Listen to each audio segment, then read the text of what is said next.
Hi friends, நான் கல்பனா நந்தகுமார். இன்னைக்கு உருளைக்கிழங்கு தக்காளி வச்சு முட்டையை யூஸ் பண்ணி எப்படி ஆம்லெட் செய்யலாம் அப்படின்னு பார்க்கலாம். இது அஃப்கானி ஆம்லெட் அப்படின்னு சொல்லுவாங்க. அஃப்கானி ஆம்லெட்டில் பெப்பரும் உப்பு மட்டும்தான் சேர்ப்பாங்க. நான் நம்ம ஊருக்கு ஏற்ற மாதிரி ஸ்பைசஸ்லாம் ஆட் பண்ணி சேர்த்துருக்கேன். வாங்க எப்படி செய்யலான்னு பார்க்கலாம்.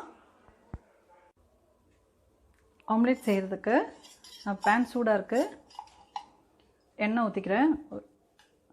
ஒரு 4 ஸ்பூன் எண்ணெய் ஊற்றிக்கிறேன்.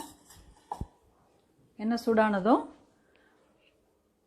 பொட்டேட்டோ நான் பொடியாக கட் பண்ணி வச்சுருக்கேன். இது ஒரு மீடியம் சைஸில் 2 பொட்டேட்டோ. இது தண்ணி இருத்துட்டு இதில் போட்டுக்கலாம்.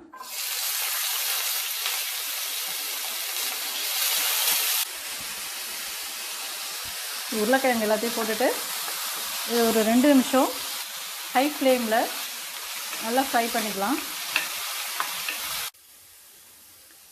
இந்த உருளைக்கிழங்கு வதங்கிருச்சு. இப்போ இதில் நான் ஒரு பெரிய சைஸில் வெங்காயம் கட் பண்ணியிருக்கேன், பொடியாக கட் பண்ணியிருக்கேன். இது கூட சேர்த்துக்கோங்க.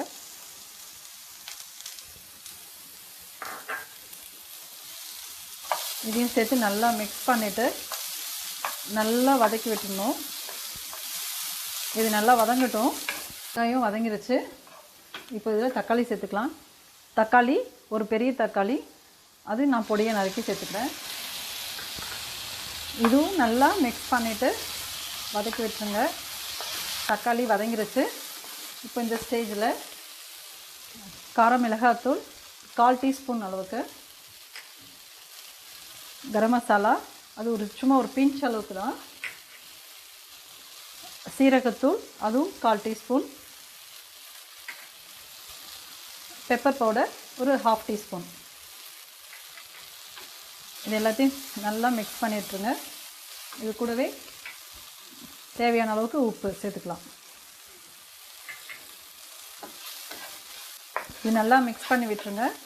மிக்ஸ் பண்ணி விட்டுட்டு 1 நிமிஷம் மூடி போட்டு வச்சிடலாம். இப்படி அப்படியே ஸ்ப்ரெட் பண்ணி வச்சுருங்க. இது 1 நிமிஷம் அப்படியே இருக்கட்டும். இப்போ நல்லா வதங்கிருச்சு. இது நமக்கேற்ற மாதிரி நான் இந்த ஸ்பைசஸ்லாம் ஆட் பண்ணியிருக்கேன். ஆக்சுவலாக இதில் பெப்பரும் உப்பு மட்டும்தான் சேர்த்து செய்வாங்க. ஈவனாக ஸ்ப்ரெட் பண்ணி விட்டுக்கோங்க. இப்போ இதில் நம்ம முட்டையை உடைச்சி ஊற்ற போகிறோம். இது ரொம்ப டேஸ்ட்டாக இருக்கும். இது இப்போ நான் முட்டையை ஊற்றுறேன்.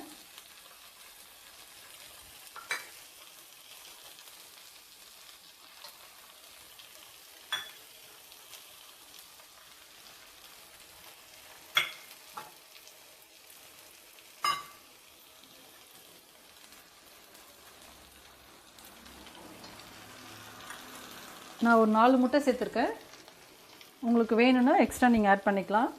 இது கூட பச்சை மிளகாவை இந்த மாதிரி கொஞ்சம் அங்கங்கே உடச்சி போட்டுக்கலாம். ஃப்ளேவர் நல்லாயிருக்கும். இந்த உடச்சி ஊற்றின முட்டைக்காக லைட்டாக உப்பு, கொஞ்சமாக பெப்பர். இந்த மாதிரி கேப் இருந்தது அப்படின்னா இன்னொரு முட்டை கூட உடச்சி ஊற்றிக்கலாம்.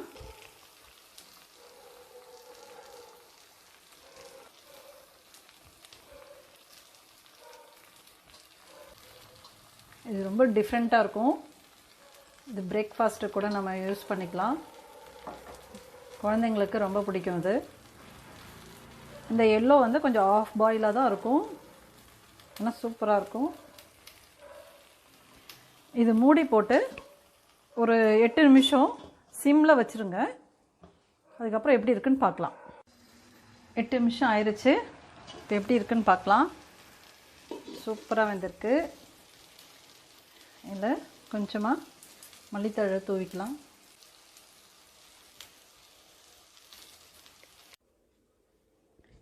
ஆம்லேட் ரெடி ஆகிடுச்சு.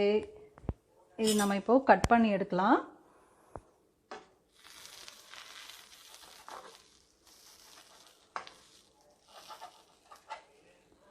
இது பீஸா மாதிரியே நம்ம கட் பண்ணி எடுக்கலாம்.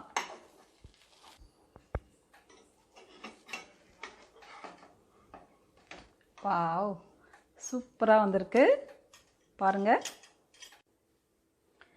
ஆம்லேட் ரெடி ஆகிடுச்சு. நீங்களும் வீட்டில் ட்ரை பண்ணிவிட்டு எனக்கு கமெண்ட் பண்ணுங்கள். உங்களுக்கு இந்த வீடியோ பிடிச்சிருந்தது அப்படின்னா லைக் பண்ணி உங்கள் ஃப்ரெண்ட்ஸ் எல்லாருக்கும் ஷேர் பண்ணுங்கள். ஃபர்ஸ்ட் டைம் பார்க்குறவங்க சப்ஸ்கிரைப் பண்ணுங்கள். ஞாபகமாக பெல் ஐக்கானையும் கிளிக் பண்ணுங்கள். தேங்க்யூ.